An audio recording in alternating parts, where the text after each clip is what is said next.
The lights in the council chamber were harsh and cold. Commander Kang Daejo stood before a massive display that showed stars and drifting worlds. His green skin seemed darker beneath the white glare. His sharp yellow eyes moved across the faces of the gathered aliens seated around the long steel table. 3 more vessels are gone, he said, his deep, gravel-like voice filling the room. The cargo freighter Red Dawn vanished 2 days ago. No distress signal, no combat traces, nothing. The silence that followed was heavy, too heavy. Elder Nara released a faint, chiming tone. Her tall body of blue crystal shimmered faintly under the lights, standing more than 8 feet in height. When she spoke, her voice rang like wind through glass. "How many in total now?" she asked. 27 within 3 months, Kang Daejo replied. He pressed a control, and the screen shifted. A star map appeared, red markers glowing where ships had disappeared. All on the rim of our borders, every ship carrying precious cargo. Ambassador Li Jiwan leaned forward in her seat. She was smaller than the others. Her kind, the Kalari, resembled humans but with silver skin and large obsidian eyes. She had been silent through most meetings, but this moment felt different. "What of survivors?" she asked. "There are none," Kang Daejo answered. "That is the troubling part. Pirates leave witnesses to spread fear. These do not. The ships simply vanish." A drifting mass of violet vapor stirred. It was Zeph of the Nari. When they spoke, their whole body brightened. "Perhaps malfunctions," Zeph suggested.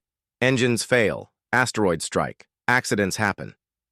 27 accidents in 3 months? Kang Daejo's voice rose. "All in the same region, all ships bearing costly freight?"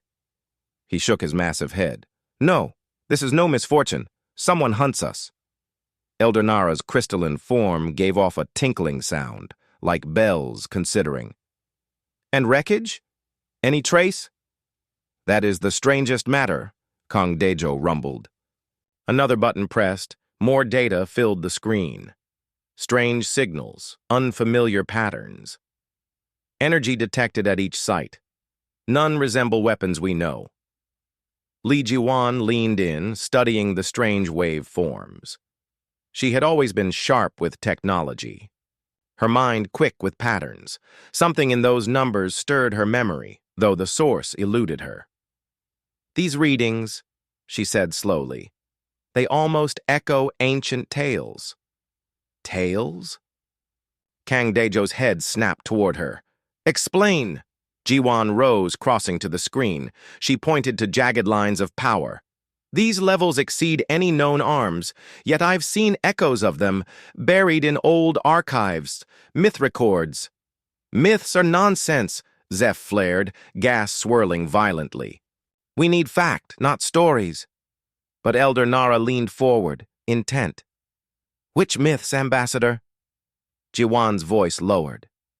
"The legends of the vanished ones, the ones called humans." The chamber froze. Even the hum of circulation faded. Some aliens looked puzzled, others uneasy. Kang Daejo growled. "Stories for children, nothing more. Humans never existed." "Perhaps," Jiwan murmured. "But we should confirm. The archives may hold truth." Elder Nara rose to her towering height. "I will search the ancient records." "Futile," Kang Daejo grumbled. Yet he did not forbid it. Hours later, Jiwan and Elder Nara descended into the lowest decks of the station. The archive vault was ancient, dust-laden. Dead machines lined the walls, unused for centuries. Nara's crystal fingers danced across corroded controls. "Here," she said. Files from the Council's dawn, before most races had even touched the stars. An old monitor flickered alive. Green letters crawled across a black screen. Jiwan read softly. "Report 2847A, unknown. Energy detected in Sector 12. Witnesses describe impossible ships. Weapons that dissolve matter. No contact made." "Continue," Nara urged. Jawan scrolled further. Report 2851C. 3 freighters lost at the rim. Station survivors claimed ships appearing and vanishing like specters. Energy matches, prior unknowns. File after file spoke the same. Vessels too fast. Weapons too devastating. Survivors whispering the same word for the assailants. Humans, Jawan breathed. Elder Nara found another, older still. Report 1203X, first contact. A race naming themselves human. Talks begun, then ended. Humans retreated to unknown space. Technology estimated centuries beyond Council standards. Jiwan stared at the date. Over 1,000 years old. If they were that far ahead, then what now? Nara finished. More files showed images. Smooth hulls without guns, reports of small beings who breathed the same air as most Council species, yet looked unlike any other. And then, their cords ended abruptly. Here, Nara whispered, uncovering one final, ancient file. Final entry on human encounters. Species has vanished beyond all charted regions. No evidence of their origin world remains. Recommend designation, extinct or legendary. Li Jawan felt a chill. So they had existed, yet they had vanished. Or chosen concealment, Elder Nara murmured. They read for another hour. The records painted images of a people's mauler than most, yet bearing technology that resembled sorcery. The humans had first come as friends, trading with worlds and solving problems for allies. Then, something occurred. The reports were vague, only that one day the humans were gone. We must inform the Council, Li Jawan said. Tell them what?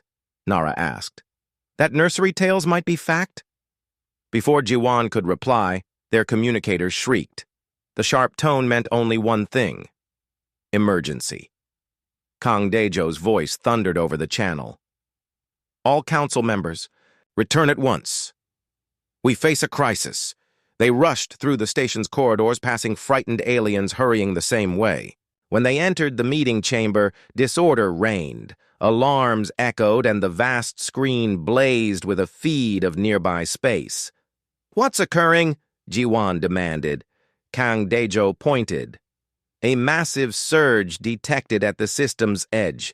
Something vast as approaching. Faster than any drive we know. The screen warped as space-time twisted unnaturally. Energy readings climbed beyond comprehension. Then, distant against the black, lights appeared. Hundreds of them, advancing like acia of stars. Time until arrival? Elder Nara asked. 6 hours, Kang Dejo growled, scanning data. Jiwan's eyes fell on the energy readouts. Her heart froze. The signals mirrored exactly the ancient files, the same as the myths. They are not myths, she whispered. Out in the void, something old was coming home. The mining colony of Kepler 442b was never beautiful. Crimson dust coated everything, and the air forever tasted of iron. But the ground hid rare minerals prized by every spacefaring race for their devices. Park Minho had overseen the mines for 5 years, directing crews from a dozen species. From the deck of Station 7, he watched vast machines tearing into the scarred Earth. The Scythec were strong, hauling stone by the ton. The crystalline people handled fragile equipment. Gas beings drifted into fissures no one else could reach. Minho was proud of the harmony achieved here.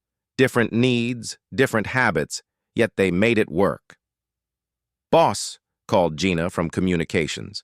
She was new to mining, young, but skilled, with systems. We're picking up strange deep space signals. Minho crossed to her post. Streams of numbers filled the display. He had learned to read the basics in his years here. Strange how? He asked. Gravitational waves, Gina replied. Enormous ones, as though something immense is plowing through space. Minho frowned. Resupply convoy? No, sir. This is far larger, and coming from beyond our trade lanes. He triggered the station-wide intercom. His voice rang across tunnels and work sites. "All crews, this is Minho. Possible visitors inbound. Stay calm, continue work, but prepare for shelters if necessary." Replies came swiftly. Leaders steady, workers curious. Ships came often. Probably council escorts or new traders. But as time crawled, the readings worsened. This wasn't merely large, it was colossal. And impossibly fast. "Sir," Gina said, fear tightening her tone. "Arrival in 2 hours. And sir, there are many." "How many?" "At least 50 vessels. Maybe more. The system keeps adding new signatures." Minho's stomach sank. 50 was no convoy. That was a fleet. A war fleet. He patched through to the defense outpost guarding the planet. Commander Zeph's violet vapors filled the screen. "Commander, unknown fleet inbound. Scores of ships." "We see them," Zeph replied, gases churning uneasily. "We're broadcasting all channels, but they ignore every hail." "Hostile," Minho pressed. "We can't tell. No shots fired, but no words either." Park Minho stared out at the miners working below. "Should we evacuate?" he asked. "Not yet. Prepare everyone," came the reply. "If trouble comes, time will be short." Minho spent the hour readying. Crews were told to stay near shelters, supplies checked, escape craft fueled. Then the sky ripped open. Through the telescope, Minho saw it. Stars normal one moment, bent and distorted the next. Light burst from the void and ships emerged. Beautiful ships. That was Minho's first thought. Sleek and seamless, without jagged turrets or crude gun mounts. They seemed alive, their hulls glowing with inner light. "Count?" Minho asked. Gina gaped at her readings. 63. No more. 70? 80? Sir, it's past 100. The fleet spread flawlessly, every movement elegant, like giants in a slow dance. "They're scanning us," Gina reported, "but it's no tech I know." Min opened a link. "Commander Z, status?" Zeph's swirling vapors appeared. "We're broadcasting, on every band. They ignore us. Yet, no fire." "Then what are they waiting for?" Before an answer came, every screen in the station flickered alive, lights dimmed, their systems bent to alien control. Minho and Gina backed from the console. A voice filled the chamber, smooth, clear, perfect in the common tongue. "This is giants, yet far beyond council design." It glided toward the station like a feathered seed. Minho held his breath as it docked. He could not see inside, but the weight of myth pressed on him. "Sir," Gina whispered, "look at this." Her screen blazed with figures. "What is it?" Minho asked. "Energy," she said. "These ships, each holds more power than this planet consumes in a year, and there are over 100. Cold spread through Minho's chest. "If they chose to, they could erase us with ease." "Weapons? I can't even find them," Gina said. "But with this power, they could crack a world." At the defense station, Zep prepared to meet beings thought dead for a millennium. Beings holding force enough to shatter stars. Minho prayed they spoke truth. Down in the mines, work had halted. Dozens of species gathered, staring skyward. They could not see the ships, but they felt the shift, the weight of something vast and real. Old stories lived again, and no one knew what would follow. The council's emergency chamber overflowed. Every seat taken, more pressed along walls. Delegates had rushed from every corner of space after the word of humans spread. The air carried fear as heavy as the smell of sweat. Lee. Jiwan sat in her usual place, though nothing felt usual. Before her stood 3 impossibilities. Humans, smaller than most present, yet commanding the room effortlessly. Captain Kim Yuna stood central, tall, dark hair tied back, calm brown eyes missing nothing. To her left stood Hang Jizuk, holding a device casting shifting light patterns. To her right, Song Hyeri, with a gentle smile, introduced as cultural envoy. They resembled the Kalari, Jiwan thought, but with warm peach skin instead of silver and smaller eyes. They wore simple uniforms, dark blue that shimmered faintly. Commander Kang Daejo rose, green skin darkened, in anger or fear. Perhaps both. "You claim humanity," he growled. "But humanity is myth. How prove you are not deceivers?" Captain Kim met his gaze. Her tone was calm, unshaken. "Your doubt is just. We vanished over 1,000 years ago. Since then, our name became legend. Then story, then silence." Her eyes swept the chamber. "But we never ceased watching." Hang pressed his device. The air above the table filled with light, maps of the galaxy, marked with thousands of worlds. "For centuries we observed," Kim said. "We know your trade paths, your wars, your inventions. We know of the pirate raids striking your fleets." Elder Nara's crystal body chimed. "If you watched us, why not act? Why let us suffer?" Song Hyeri stepped forward, soft voice carrying like a song. "Because we doubted your readiness.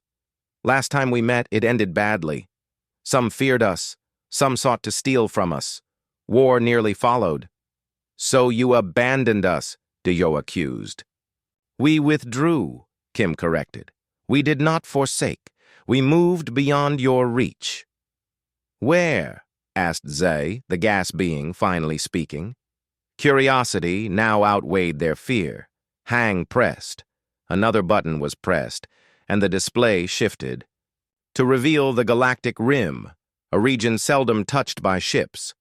Glowing dots emerged, linked by bright lines. "We built our new civilization in the dark between stars," Son Hyeri said. "Worlds adrift without suns, stations larger than moons. We forged our own light, our own gravity, our own everything." Silence filled the chamber as alien eyes locked on the projection. The human network was immense, spread through voids the Council had long dismissed as barren. "How many of you exist?" Li Jiwan whispered. "More than when we left, son," Hyeri answered with a faint smile. "Much more." Captain Kim's tone shifted. "We did not come to dwell on history. We are here because new dangers threaten the galaxy. Pirate raids are only the beginning." "Explain," Commander Kang Daejo demanded, leaning forward. The display shifted again, showing the deep frontier beyond Council reach. Red markers crept slowly inward. "They are coming," Kim said.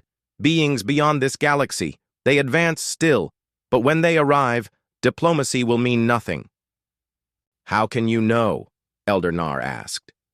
"Because we have battled them," Huang Juk replied grimly. "Other galaxies, other ages, they consume all. Worlds, suns, civilizations." The chamber chilled. Jiwan's stomach tightened with dread. "When?" she asked. "Years yet," Kim admitted. "But the galaxy must stand united." "And you think we cannot manage?" Kang Daejo snapped. "We think you've tried for millennia without success," Son Hyeri said softly. "The Council remains divided, bickering over scraps while larger predators draw near." Kim stepped forward. "We are not conquerors. We offer partnership, our knowledge, our strength, to those who stand with us. And if we decline?" Kang Daejo pressed. The humans exchanged a glance, and Jiwan caught a hard glint in their eyes. "Then we will still defend this galaxy," Kim said, "with or without you." The chamber erupted in chaotic voices, anger, fear, wonder. Dozens of languages tangled as translators struggled. Elder Nar struck the floor, his crystalline body ringing. "Silence, let us hear them." Quiet returned. Son Hyeri spoke. "We propose a new alliance. Not replacing your council, but expanding it. Human fleets guarding routes. Human knowledge ending hunger, disease, war. For what price? Jiwan asked. Cooperation, Kim replied, and trust. Huang Jasilk pressed his device, revealing human marvels, ships spanning galaxies in days, weapons halting wars. Bloodlessly, medicine healing wounds deemed permanent. This is our offer, he said. Partners to partners. Aliens gazed at miracles, life prolonged, suffering ended, protection unmatched. Yet Kang Daejo sneered. Pictures prove nothing. How do we know you won't turn these against us? Kim's eyes locked on his. Because if destruction were our aim, you'd already be ash. The words froze the air. Everyone knew it was true. The human fleet outside could erase them in hours. You threaten us, Daejo spat. No, Kim said calmly. We tell you truth. We choose restraint. That choice is our gift. Do not squander it. Jiwan rose, every gaze turning to her. And if we accept? She asked. Sonhyeri smiled. Then together we build a stronger galaxy. We share, protect, prepare. And if we refuse? Kim's face did not shift. Then we prepare alone, and some will not like our ways. Silence crushed the room. Jiwan felt her pulse thunder. We need time, Elder Nar said. Take it, Kim agreed. But not too much. The universe does not pause for counsels. The humans bowed lightly, respectful, though not deeply. We return to our ship, Kim said. Summon us when your choice is made. They departed with quiet certainty. As doors closed, the chamber erupted. Some cried to embrace them, others to reject, a few to capture and plunder. Jiwan remained still, lost in thought. She had studied the archives. She knew the truth of what humans could do when they were peaceful. She wondered what they could do in war. The Riel sector had always been contested ground. 3 star systems, rich in rare metals, claimed both by the Council and by the expansionist Hegemony Alliance. For months, tension mounted as Hegemony patrols pressed deeper into Council territory.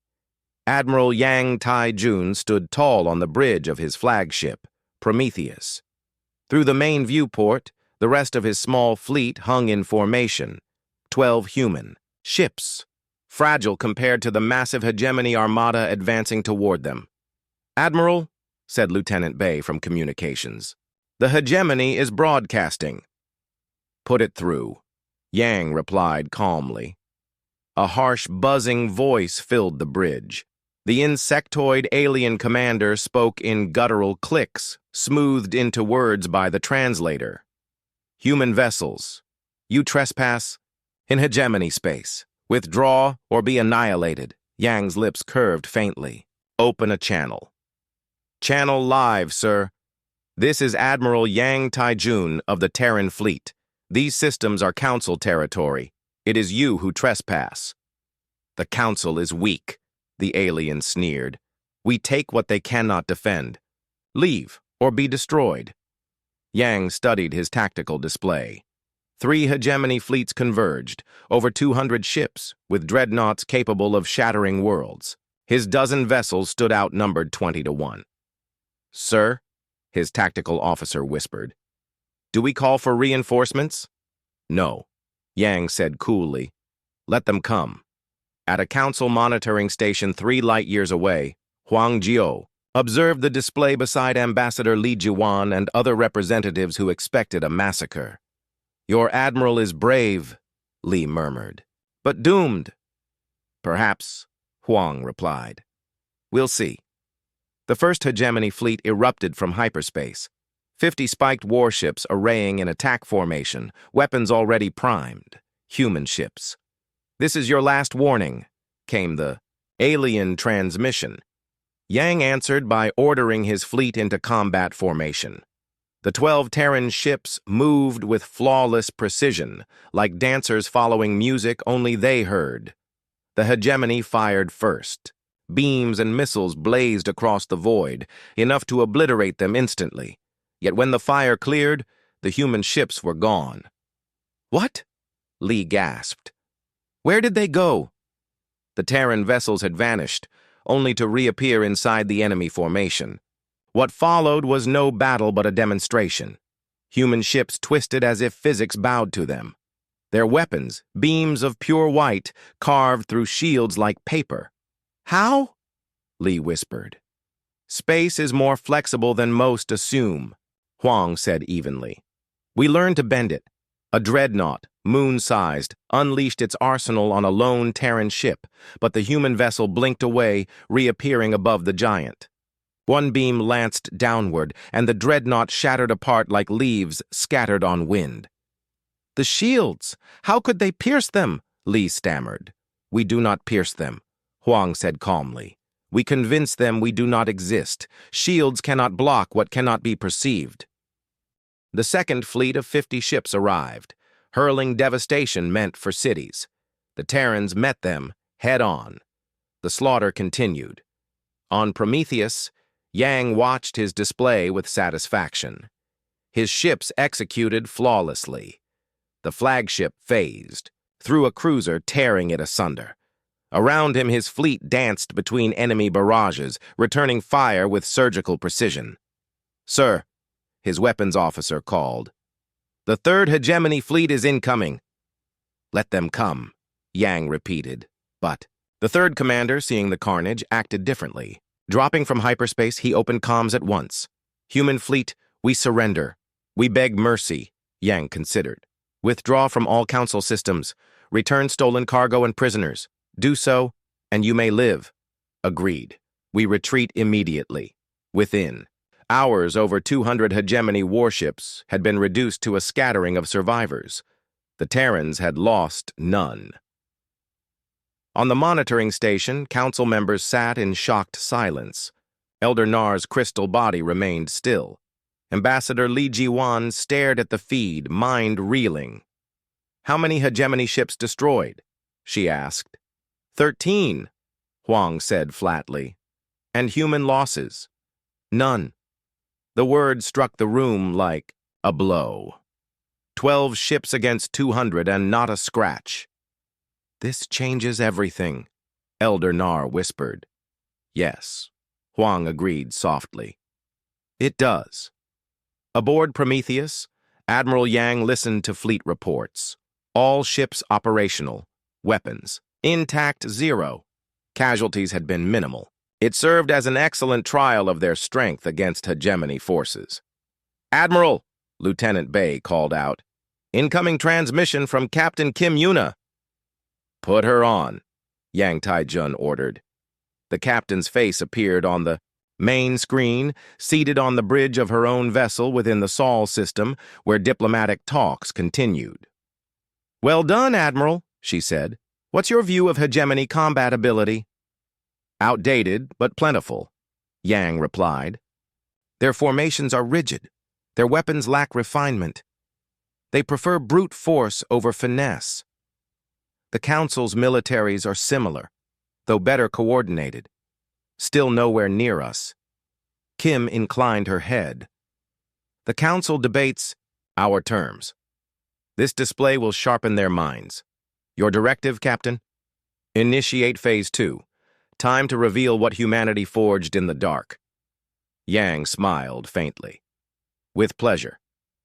The screen faded, and he turned to his comm officer. Broadcast to Council and hegemony systems. Channel open, sir. His voice echoed across the stars. This is Admiral Yang Taijun of the Terran Fleet. Today, hegemony ships struck at us without reason. They are destroyed. Let all learn. Threats bring only ruin. Humanity has returned. We will not endure aggression. He paused, staring at drifting wreckage. To those who seek peace, we extend our hand. But those who desire war must understand. We are masters of it. A millennium has honed us. The signal ended. Across countless worlds, billions stared in awe. The myths lived. The legends wielded power enough to annihilate armadas without slowing. In the observation hall, Ambassador Li Jiwan turned to Huang Jiu. What happens now? She whispered. Now, he answered. Your kind decides, friends or subjects. Either way, the galaxy changes. Beyond, space-time rippled as new fleets emerged. More Terran warships, countless and immense, came from hidden voids. 6 months after Riel, the galaxy stood transformed. Director Nam Jong-o gazed from the command hub of the Galactic Coordination Bureau, displays alive with system-wide activity. Where chaos once reigned, order spread. The ancient council hall had become a vast chamber for representatives of more than 200 worlds. Today marked something greater, the revelation of humanity's greatest secret. From every quarter, delegates had come to witness. Ambassador Lee Gaiwan sat foremost, dressed in the silver and blue uniform of the United Galactic Authority. Beside her, Elder N's crystalline body shone with vitality as prosperity replaced war. Even Kang Daejo was present, no longer commander, but a plain civilian. Not all yielded easily. Kang Daiho led a rebellion for 2 months, demanding self-rule, without Terran oversight. Yet when Terran science ended famine on his world and healed plagues his people had suffered for centuries, even he conceded that unity outweighed pride. Friends, Director Nam began, his words translated for all species present. 6 months ago, humanity rejoined the stars after 1,000 years apart. Now we unveil our greatest work. The chamber dimmed. Above, a galaxy-wide projection blossomed into light. But this map was unlike any the galaxy had ever known. The true scope of human civilization unfolded. Gasps rippled through the hall as the display exposed reality. Thousands of lights glittered in the void between stars, stations vast as moons, artificial worlds circling collapsed suns, constructions immense enough to bend space itself. For a millennium we have built, Director Nam declared, not on worlds near suns, but in the empty dark where none sought us. We forged our own stars, our own gravity, everything we required to endure and flourish. Dr. Yun Sohee stepped forward. Her fame had spread as she healed ruined worlds and restored ecosystems. We shaped Dyson spheres around fading suns, capturing all their power, she explained. We engineered ring worlds larger than 1,000 planets. We designed mobile habitats able to voyage between galaxies. The display magnified, dizzying the delegates. Cities drifting in void, bound by artificial gravity. Forests beneath transparent domes supplying air for millions. Factories that could birth entire fleets in mere days. How many humans exist? Asked a Rim delegate.